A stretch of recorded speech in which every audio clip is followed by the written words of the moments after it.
ఇందు మూలంగా 2024 ఎన్నికల్లో ఎవరు గెలవాలో నిర్ణయించడానికి ప్రజలు తమ ఓటుని వినియోగించుకోగలరు. వైఎస్ఆర్ కాంగ్రెస్ పార్టీకి ఓటు వేసే వాళ్ళు ఎడం పక్క, టీడీపీ అండ్ కోకి ఓటు వేసే వాళ్ళు కుడి పక్క తమ ఓటు హక్కును వినియోగించుకోగలరు. ఓటింగ్ ఇప్పుడు మొదలవుతుంది.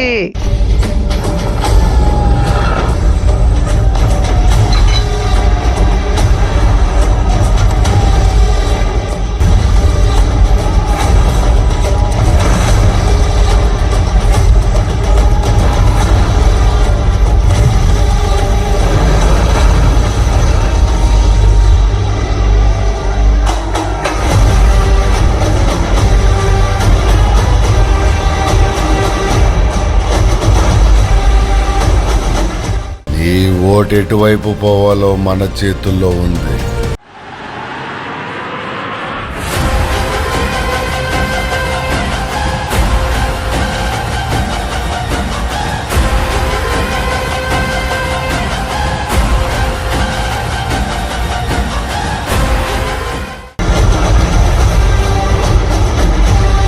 వైఎస్ జగన్మోహన్ రెడ్డి అనే నేను